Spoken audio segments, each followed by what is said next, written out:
Okay, so I'm coming to you from my drawing board. This is my space where I do my preliminary sketches, and I had shared some of this area with you in the Back to the Drawing Board video at masterfulpainting.com.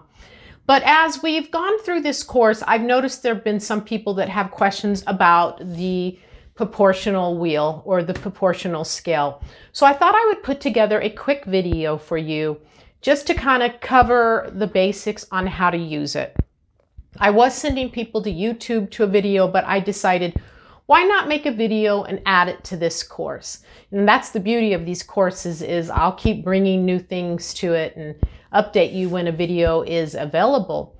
But also, what about your space? Try to make your place about you, where you're comfortable. You know, my drawing board is surrounded by my little grandkids. They do little drawings for me. They're on the walls next to me, pictures of my grandkids and my kids when they were little. It's my environment, and it makes me love coming here. So make yourself an environment that's inviting and it's you.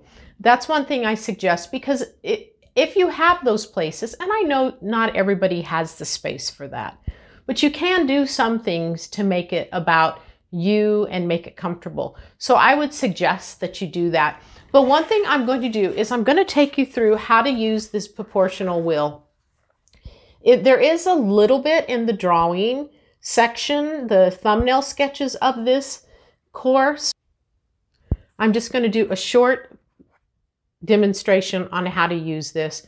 I think that will be helpful to some of you who have picked this up and you kind of forget, how do you use that? I was getting emails from people going, I got a proportional wheel and I can't remember how to use it. So this video is for you guys. All right, so when we look at these proportional scales, or I call it the proportional wheel quite often, it's two wheels, one moves on top of the other. And so what you have to do is decide what your format is going to be. And you have to really use this wheel according to what your photo looks like. So if your photo is let's say it's an odd size, I'm going to use an odd size opposed to a standard size.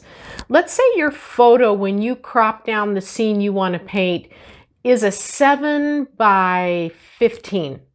Yeah, that's not a standard size, but you can paint different sizes. So what you would do is I line up my 7, which is right here, 7, and then take the smaller wheel to the 15, line those two up. So 7 and 15 are lined up, and then I can go up all the way and see the proportion for my large painting that I want to do would be a 20 by 42. So it shows it a 20 by 42. And then as I go down the wheel, my thumbnail sketch, maybe my drawing, is going to be a, let's say, a 4. That's kind of big for a thumbnail, 8.5. So let's say a 3.5, a 3 by 6.5. That's what it'll be. So now let's do a standard size. So let's say my image is the same equivalent as a 9 by 12. Now you'll have to know what the image sizes are. You'll have to measure your image either in some kind of Photoshop or with a ruler, or however you crop your image down. That's the first step. Your image dictates everything. And so let's just say, for the sake of keeping it simple, my image is a 9 by 12, and I'm going to paint that proportion. So you go here, and on the top, you pick the 9, and I'm going to line up the 12 right next to it. So you can see the 9 by 12 are lined up. Now I can go down the scale here, and it'll tell me that my thumbnail drawing can be about a 4 by 5.25. See where that lines up? 4 by 5.25. And then if I do a 9 by 12, painting, well, that's a standard size. But what happens if I want it like, so maybe I'll do a 9 by 12 painting as a study, but then I want to do it really big. So then I'm going to look up here and go on up here and go, so that is the equivalent of a 30 by 40. Make sure those are straight. See where the 30 by 40 is lining up.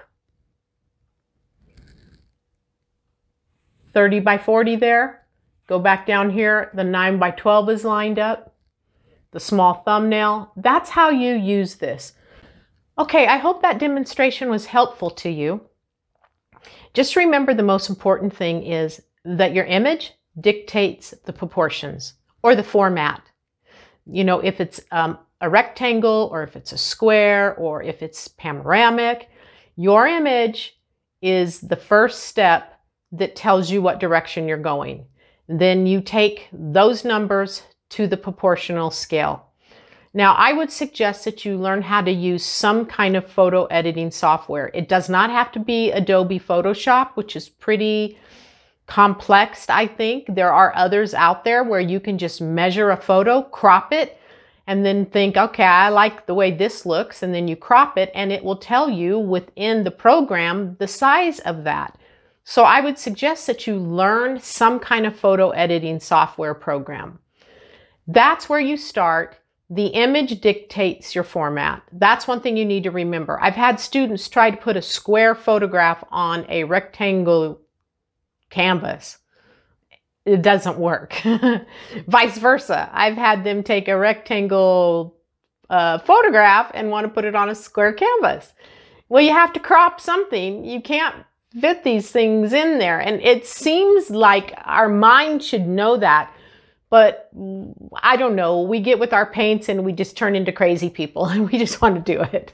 So this is just an area I wanted to add this to the course to help you, to keep you on focus, so that you're learning your skill, you're using your tools, and you're keeping your compositions intact. All right, you get to the drawing board and practice some of those thumbnails. Don't skip those thumbnails. I've seen people skip that part.